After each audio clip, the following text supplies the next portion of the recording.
उद्धव ठाकरे यांनी पुन्हा एकदा भाजपच्या नेत्यांवरती टीका जी आहे ती केलेली आहे। भाजपचे आमदार अतुल भातखळकर आपल्या सोबत आहेत। सर, आधीचा मेळावा मुंबईत झाला होता तेव्हा उद्धव ठाकरेंनी फडणवीसांवरती टीका केली होती। पुन्हा एकदा अमित शाह असतील किंवा फडणवीस असतील इतर भाजपचे नेते आहेत यांच्यावरती टीका केली आहे, काय उत्तर द्याल? नाही, उद्धव ठाकरेंना भ्रमिष्ठ शिरोमणी असा महाराष्ट्राचा पुरस्कार देण्याची आवश्यकता आहे। आणि ज्याप्रमाणे मोगलांच्या घोड्यांना सुद्धा पाण्यामध्ये संताजी धनाजी दिसायचे, तसे जनाब उद्धव ठाकरेंना आता प्रत्येक ठिकाणी राष्ट्रवादी विचारसरणीचे अमित शाह आणि देवेंद्र फडणवीस दिसत आहेत। उद्धव ठाकरे हे सगळे उद्योग करत आहेत ते केवळ आणि केवळ सोनिया मॅडमना खुश करण्याकरता। आपला हिरवा चेहरा अधिक हिरवा कसा होईल आणि आपल्याला मतांची बेगमी अधिक कशी करता येईल आणि त्यामुळे अल्पसंख्याकांच्या दाढ्या कुरवळण्याकरता उद्धव ठाकरे अशा प्रकारची भाषा वापरत आहेत। उद्धव ठाकरेंचा हिरवा चेहरा महाराष्ट्राच्या जनतेसमोर आलेला आहे। येणाऱ्या विधानसभेच्या निवडणुकीत महाराष्ट्राची जनता उद्धव ठाकरेंना धडा शिकवल्याशिवाय राहणार नाही। अमित शाह यांनी त्यांना असं म्हटलं होतं की औरंगजेबाचे फॅन क्लबचे ते अध्यक्ष आहेत असं त्यांनी म्हटलं होतं। त्यांनी आता अमित शहांवरती टीका केली। अब्दालीचे वंशज आहेत अमित शाह, त्यांनी म्हटलं। याच अमित शहांनी हिंदू हृदय सम्राटांचं स्वप्न असलेलं 370 कलम रद्द करून दाखवलं। हेच अमित शाह आहेत ज्यांनी हिंदू निर्वासितांना सन्मानाचं जीणं देणारा CAचा कायदा पास केला। उद्धव ठाकरेजी, तुम्ही CAला विरोध का करता? तुम्ही अबू आझमीच्या गळ्यात गळे का घालता?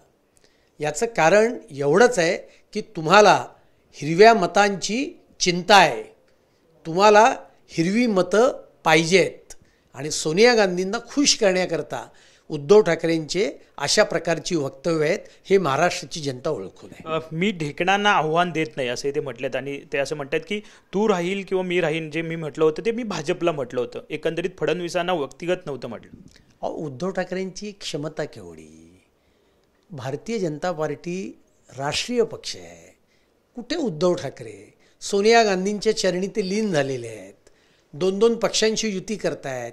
शरद पवार त्यांना म्हणतात जरा बाहेर बसा, मी आपल्याशी नंतर बोलेन, त्यांचे फोन नाकारतात।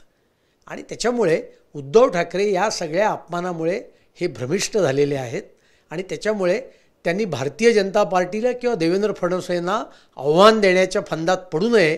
त्यांनी आता त्यांच्या महाविकास आघाडीमध्ये उद्धव ठाकरे गटाला 100 जागा तरी मिळतील याची त्यांनी चिंता करावी। भारतीय जनता पार्टी आणि महायुती पुन्हा एकदा विधानसभेच्या निवडणुकीत 100% सत्तेवर येणार आहे हे त्यांनी लक्षात ठेवा। त्यांनी असंही म्हटलं की इस्लाम आणि पैगंबरांना आम्ही जे आहेत ते वाईट मानत नाही, परंतु संघ जे आहे उलट संघच अनेक वेळा सर्व धर्म मानत आलेला आहे। असं आहे, इस्लाम आणि पैगंबरांना कोणीच वाईट मानत नाही आहे। भारतीय जनता पार्टी असेल किंवा अन्य कोणीही असेल, मुद्दा काय आहे, मतांच्या तुष्टीकरणाकरता राष्ट्रीय सुरक्षेशी तडजोड करणं हे काँग्रेसचं धोरण राहिलेलं आहे। याच काँग्रेसने हिंदू दहशतवाद असा शब्दप्रयोग राहुल गांधींनी केला।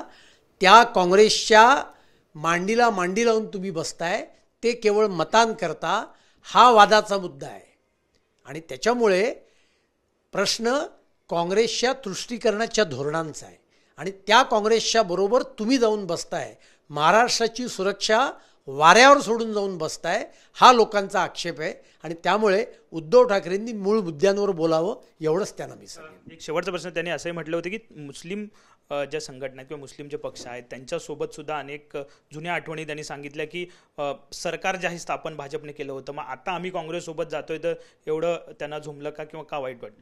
नाही, पहिला मुद्दा असा आहे की उद्धव ठाकरे हे हिंदू हृदय सम्राट बाळासाहेब ठाकरेंचं हिंदुत्व मानतात असं ते सांगतायत ना। मग हिंदू हृदय सम्राटांनी कधी काँग्रेसबरोबर जायचं स्वप्न पाहिलं होतं का? या प्रश्नाचं त्यांनी उत्तर द्यावं।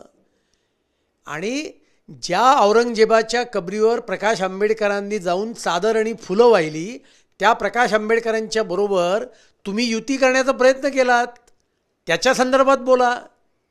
आणि त्याच्यामुळे औरंगजेबाचं गुणगान करणाऱ्या लोकांबरोबर तुम्ही बसताय, जितेंद्र आव्हाडांच्या बरोबर तुम्ही बसताय, शरद पवारांच्या बरोबर बसताय, ज्यांनी संभाजीनगरला मी संभाजीनगर म्हणणार नाही अशा प्रकारची भूमिका घेतली आणि त्याच्यामुळे उद्धव ठाकरेंचं हिंदुत्व हे नकली हिंदुत्व आहे। त्यांचा हिरवा चेहरा आजच्या भाषणामुळे पुन्हा एकदा महाराष्ट्राच्या जनतेसमोर आलेला आहे. धन्यवाद. साहजिकच आहे, अतुल भातखळकर सर आपल्यासोबत होते. उद्धव ठाकरे यांचा चेहरा जो आहे तो नकली हिंदुत्वाचा आहे असं प्रत्युत्तर त्यांनी दिलं पाहायला मिळते. कॅमेरामॅन रोहन पवारसह विनायक डावरुंग, TV9 मराठी, मुंबई.